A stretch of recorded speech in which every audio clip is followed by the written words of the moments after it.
प्रिय विद्यार्थियों, आज हम बीए पार्ट थर्ड ईयर का सेकंड पेपर उप समाज शास्त्रों का परिचय के अंतर्गत अध्ययन करेंगे। नगरीय समाज शास्त्र की प्रकृति, विषय सामग्री और संबद्धता। आज हम पढ़ेंगे नगरीय समाज शास्त्र का महत्व, सिग्निफिकेंस ऑफ अर्बन सोशियोलॉजी। नगरीय समाज शास्त्र का निम्नलिखित महत्व है, जिसे इस प्रकार से देखा जा सकता है। नंबर 1 है समाज शास्त्रीय महत्व। नगरीय समाज शास्त्र की वह शाखा है जिसके द्वारा नगरीय पर्यावरण में निवास करने वाले लोगों को विभिन्न सामाजिक संबंधों, प्रक्रियाओं, सामाजिक संगठन, उनमें होने वाले परिवर्तनों का अध्ययन किया जाता है।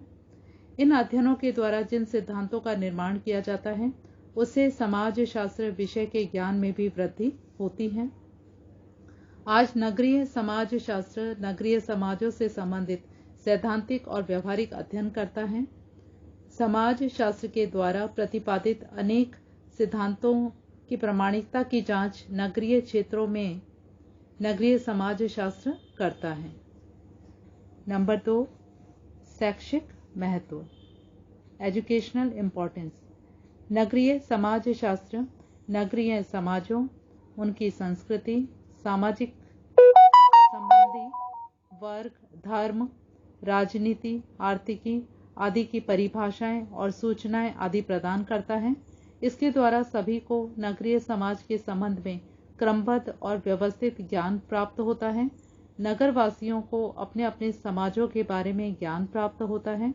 उन्हें अपने कर्तव्य और अधिकारों के प्रति शिक्षा प्रदान करके उनमें जागरूकता पैदा करते हैं।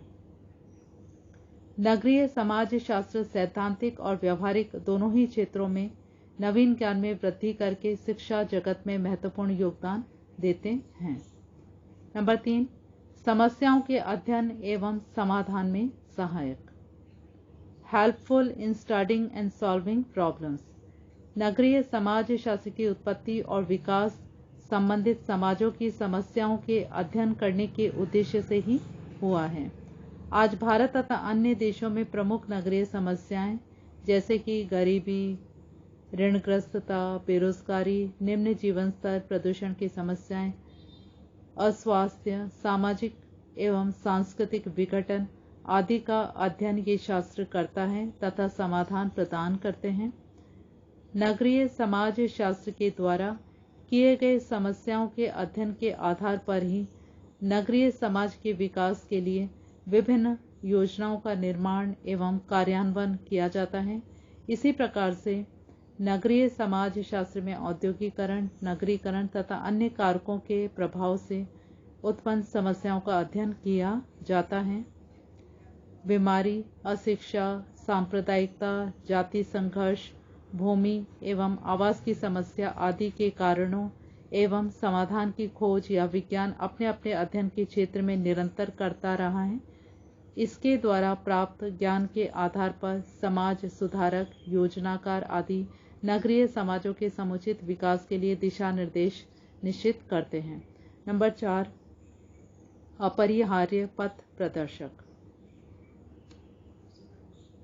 समाज शास्त्रियों ने लिखा है कि ये शास्त्र समाजों के सामाजिक पुनर्निर्माण के लिए उतना ही अपरिहार्य है जितना कि एक चिकित्सक के लिए चिकित्सा का विज्ञान। कोई भी समाज सुधारक, योजनाकार समाजों की समस्याओं का समाधान एवं निराकरण संबंधित समाजों के ज्ञान के अभाव में नहीं कर सकते। यह विज्ञान नगर की विकास योजनाओं के निर्माण एवं लागू करने के लिए एक महत्वपूर्ण पथ प्रदर्शक है जिसके बिना एक कदम आगे बढ़ाना कठिन है। नंबर 5, नगरवासियों के लिए महत्वपूर्ण। नगर एवं नगरवासियों से संबंधित अनेक समस्याएं हैं जिसका गहन अध्ययन यह समाज शास्त्र करता है। समाज शास्त्र ने सूक्ष्म अध्ययन करके उन साधनों एवं विधियों का विकास किया जिसकी सहायता से प्रचार एवं प्रसार संभव हो पाया। उन्नत खाद तथा बीज एवं सिंचाई के साधनों का विस्तार करके कृषकों ने अपनी पैदावार में वृद्धि की है। यह सब ग्रामीण समाज शास्त्र के वैज्ञानिक सामाजिक सिद्धांत पर आधारित कार्यक्रमों एवं पथ प्रदर्शक के द्वारा ही संभव हो रहा है। अतः समाज शास्त्र के लिए भी यह बहुत उपयोगी एवं महत्वपूर्ण विषय बनता जा रहा है। नंबर 6, व्यवसायिक महत्व। कुछ समय पूर्व तक नगरीय समाज शास्त्र का महत्व मात्र एक सैद्धांतिक विषय के रूप में था, लेकिन जैसे जैसे विगत वर्षों में विकास योजनाओं का महत्व बढ़ा, वैसे वैसे इनका व्यवसायिक महत्व भी बढ़ता चला गया। आजकल सामुदायिक विकास कार्यक्रम, साक्षरता, प्रौढ़ शिक्षा, पंचायती राज, जनजातीय कल्याण, समाज कल्याण आदि में नगरीय समाज शास्त्रियों को विशेष महत्व दिया जाने लगा है। नगरीय समाज शास्त्र को नगरीय विश्वविद्यालयों, बैंकिंग सेवाओं एवं परिवार नियोजन के क्षेत्रों में ये महत्व दिया जाने लगा है। नगरीय समाज शास्त्र में स्नातकोत्तर एवं स्नातकों को विभिन्न विभागों में नौकरियां दी जाती हैं। नंबर 7, ग्रामीण नगरीय जीवन को समझने में सहायक।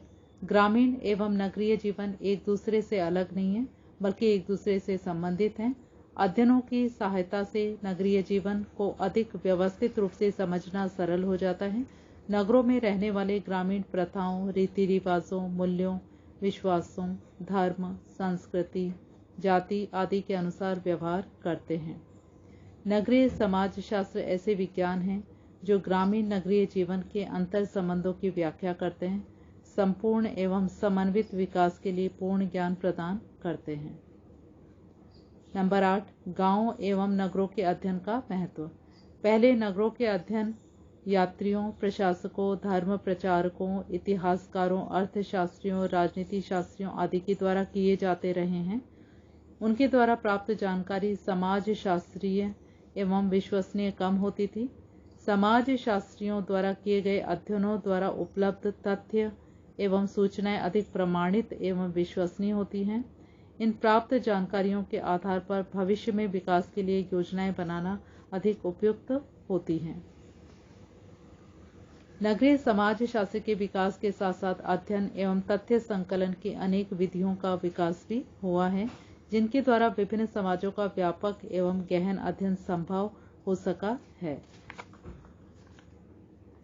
ग्रामीण एवं नगरीय समुदायों में अंतर। ग्रामीण एवं नगरीय समुदायों में निम्नलिखित अंतर हैं। नंबर 1, जनसंख्या के आधार पर ग्रामीण समुदाय की आबादी 5000 से कम होती है, जबकि नगरीय समुदाय की आबादी 5000 या इससे अधिक होती है। जनसंख्या का घनत्व। नंबर 2, ग्रामीण समुदाय में 400 व्यक्ति प्रति वर्ग किलोमीटर से कम जनसंख्या का घनत्व होता है, जबकि नगरीय समुदाय में 400 व्यक्ति प्रति वर्ग किलोमीटर से अधिक जनसंख्या का घनत्व होता है। नंबर 3 है, ग्रामीण समुदाय का आकार छोटा होता है और कम जनसंख्या होती है, जबकि नगरीय समुदाय का आकार बड़ा होता है और जनसंख्या की अधिकता होती है। अगला पॉइंट, ग्रामीण समुदाय में संबंध प्रत्यक्ष और घनिष्ठ होते हैं, जबकि नगरीय समुदाय में अप्रत्यक्ष और सामान्य संबंध होते हैं। नेक्स्ट पॉइंट, ग्रामीण समुदाय में सामाजिक संबंधों में घनिष्ठता पाई जाती है, प्राथमिक संबंध होते हैं, जबकि नगरीय समुदाय में औपचारिक संबंध होते हैं, अप्रत्यक्ष होते हैं और अव्यक्तिगत संबंध होते हैं। नेक्स्ट पॉइंट,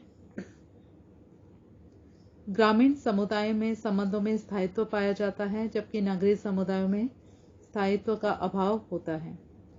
नेक्स्ट पॉइंट, ग्रामीण समुदाय में कृषि व्यवसाय पर आधारित पितृवंशीय, पितृस्थानीय, परंपरागत संयुक्त परिवार पाया जाता है, जबकि नगरीय समुदाय में एकाकी परिवार, पति पत्नी की समान स्थिति, स्त्रियों और बच्चों का महत्व अधिक होता है। नेक्स्ट पॉइंट, ग्रामीण समुदायों में परिवारजनों द्वारा विवाह का निर्धारण किया जाता है, जबकि नगरीय समुदायों में प्रेम विवाह का प्रचलन होता है। लड़के लड़के अपनी इच्छा के आधार पर जो है विवाह कर लेते हैं। नेक्स्ट पॉइंट, ग्रामीण समुदाय में जाति प्रथा पर आधारित प्रदत्त स्थायी एवं अपरिवर्तनशील परिस्थिति होती है, जबकि नगरीय समुदाय में वर्ग पर आधारित अर्जित गतिशील परिवर्तनशील परिस्थिति होती है। ग्रामीण समुदाय में अचेतन प्रत्यक्ष अनौपचारिक आमने सामने के संबंधों पर आधारित होते हैं नियंत्रण, जबकि नगरीय समुदायों में नियंत्रण के लिए चेतन, अप्रत्यक्ष, औपचारिक, लिखित और द्वितीयक सामाजिक नियंत्रण के साधन होते हैं। अब हम देखते हैं ग्रामीण नगरीय सातत्य, रूरल अर्बन कंटिन्यूम। ग्राम और नगर में पाई जाने वाली उपयुक्त विभिन्नताओं के उपरांत भी यह नहीं कहा जा सकता कि ये दोनों बिल्कुल अलग अलग हैं। वर्तमान में दोनों समुदाय एक दूसरे के निकट आ रहे हैं। औद्योगिकरण व नगरीकरण के फलस्वरूप अनेक विशेषताएं ऐसी हैं जो दोनों को ही प्रभावित कर रही है। गांव और नगर में परस्पर अंतःक्रिया भी अनवरत दिखाई देती है। कुछ समय पहले अवश्य यह स्थिति थी कि गांव आत्मनिर्भर इकाई कहलाते थे, किंतु आधुनिकता के बढ़ते प्रभाव ने गांव को नगरों से जोड़ दिया है। आवागमन और संचार के बढ़ते साधनों के फलस्वरूप ग्रामवासी निरंतर शहर की विशेषताओं को अपनाने का प्रयास करते हैं। उनका नगरीकरण हो रहा है। आज नगरों में भी गांवों की ओर झुकाव बढ़ रहा है।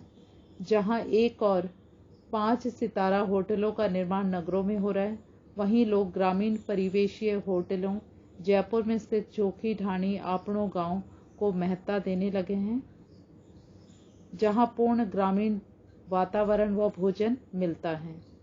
मैकाइवर और पेज के अनुसार ग्राम और नगर दोनों ही समान हैं। इनमें न तो कोई दूसरे से अधिक प्राकृतिक है और न ही कृत्रिम। नगरों में ग्रामीण पोशाक व फैशन को सराहा जाता है, तो गांव में नगरीय वेशभूषा को अपनाने का प्रयास किया जाता है।